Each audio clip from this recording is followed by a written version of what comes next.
നമസ്കാരം. പതിരും കതിരും.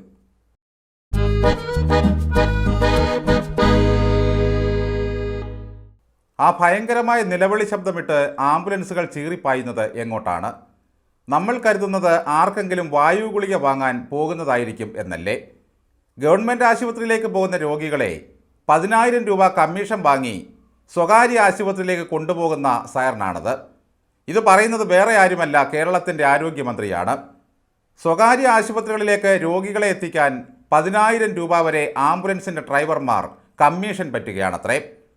നമ്മുടെ മന്ത്രിമാർ പലരും സർക്കാർ ആശുപത്രിയിലേക്ക് പോകൂ എന്ന് പറഞ്ഞാണ് ആംബുലൻസിൽ കയറി കിടക്കുന്നത്. എന്നാൽ സ്വകാര്യ ആശുപത്രികൾ ആംബുലൻസിൻ്റെ ഡ്രൈവർമാരെ സ്വാധീനിച്ച് ഒരു 10,000 രൂപ കൊടുക്കും. അതോടെ മന്ത്രിയെയും കൊണ്ട് ആ ആംബുലൻസ് അലർച്ച ശബ്ദമിട്ട് നേരെ സ്വകാര്യ ആശുപത്രിയിലേക്ക് പോവുകയായി. മന്ത്രിയാകുന്നതിന് മുമ്പ് സജി ചെറിയാനെ അസുഖം ബാധിച്ച് മെഡിക്കൽ കോളേജിൽ അഡ്മിറ്റായി. അമൃത ആശുപത്രിക്കാർ ആംബുലൻസിൻ്റെ ഡ്രൈവർമാരെ സ്വാധീനിച്ച് ചെറിയാനെ സ്വന്തമാക്കി ചികിത്സിച്ചു. അതുകൊണ്ടെന്താ ഇപ്പോഴും സജി ചെറിയാൻ ജീവനോടെ നമ്മുടെ മുമ്പിൽ നിൽക്കുന്നു. അല്ലെങ്കിൽ നമ്മുടെ സാംസ്കാരിക രംഗം ഏതവസ്ഥയിൽ എത്തുമായിരുന്നു? നമ്മുടെ പാവം മുഖ്യമന്ത്രി രോഗം വന്നപ്പോഴൊക്കെ സർക്കാർ ആശുപത്രിയിലേക്ക് പോകാൻ ഹെലികോപ്റ്ററിൽ കയറിയിരുന്നതാണ്. എന്നാൽ അമേരിക്കയിലെ മയോ ക്ലിനിക്കുകാർ പൈലറ്റിനെ സ്വാധീനിച്ച് അങ്ങോട്ട് കൊണ്ടുപോവുകയായിരുന്നു. പിണറായി മന്ത്രിസഭയിലെ എത്രയെത്ര മന്ത്രിമാരെയാണ് ആംബുലൻസിൻ്റെ ഡ്രൈവർമാർ ചക്രം മേടിച്ച് സ്വകാര്യ ആശുപത്രിയിൽ കൊണ്ടു കൊടുക്കുന്നത്?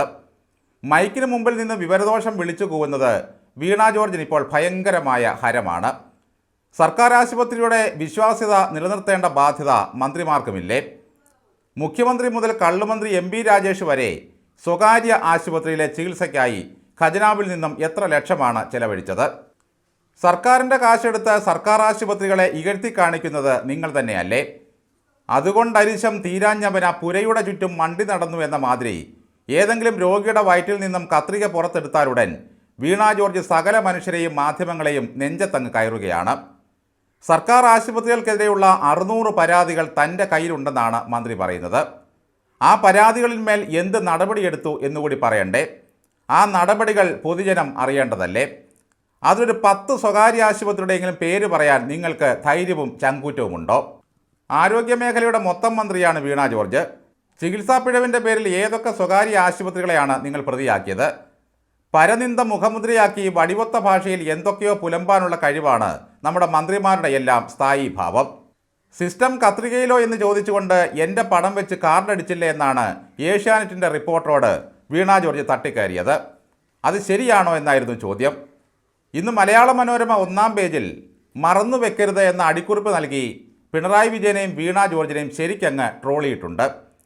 RCCയുടെ പുതിയ കെട്ടിടം നാടമുറിച്ച് ഉദ്ഘാടനം ചെയ്ത ശേഷം മുഖ്യമന്ത്രി പിണറായി വിജയൻ ഒരു കത്രിക എടുത്ത് വീണ ജോർജിന് കൈമാറുന്നു. ആ ചിത്രത്തിൻ്റെ അടിക്കുറിപ്പാണ് രസകരം. മറന്നു വയ്ക്കരുത്. നാളെ മനോരമയെ ഇതിൻ്റെ പേരിൽ പുലഭ്യം പറയും.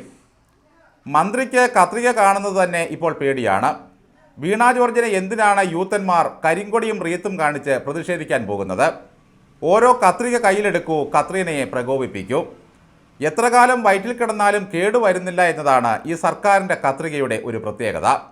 പത്തനംതിട്ട ജില്ലയിലെ സ്വകാര്യ ആശുപത്രികളുടെ കണക്കെടുത്താൽ പലതും സഭയുടെ കയ്യിലുള്ളതും സഭാ മക്കൾ നടത്തുന്നതുമാണ്.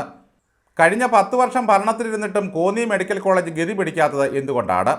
അവിടെ ആരോഗ്യ പ്രവർത്തകർ ആരെങ്കിലും തെന്നി വീണ് കൈയൊടിഞ്ഞാൽ പോലും കോട്ടയം മെഡിക്കൽ കോളേജിലേക്ക് കൊണ്ടുപോകേണ്ടി വരും. അവിടെ പ്ലാസ്റ്റർ ഇട്ടാൽ വളഞ്ഞിരിക്കും. ഇത്ര വലിയ കാരുണ്യവതിയായ മന്ത്രി എന്തുകൊണ്ടാണ് ആ സർക്കാർ ഡോക്ടർമാരുടെ സമരം അവസാനിപ്പിക്കാൻ മുൻകൈയെടുക്കാത്തത്? OPയും സർജറിയും ബഹിഷ്കരിച്ചല്ലേ അവർ സമരം നടത്തുന്നത്? അവിടെ കൂടുതലും പാവങ്ങളല്ലേ കിടക്കുന്നത്? ഡോക്ടർമാരുടെ സമരം കാരണം ഗതികെട്ടവന്മാർ സ്വകാര്യ ആശുപത്രിയിൽ ചികിത്സയ്ക്ക് പോകുന്നതിൻ്റെ കമ്മീഷൻ ആരോഗ്യമന്ത്രിക്ക് അപ്പോൾ ആരാണ് തരുന്നത്?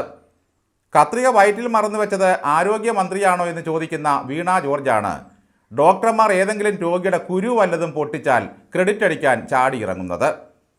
ഒരു ദിവസം മുമ്പേ സ്ഥലം കാലിയാക്കാൻ വീണ ജോർജ് കൂടുതൽ നാറാതിരിക്കും.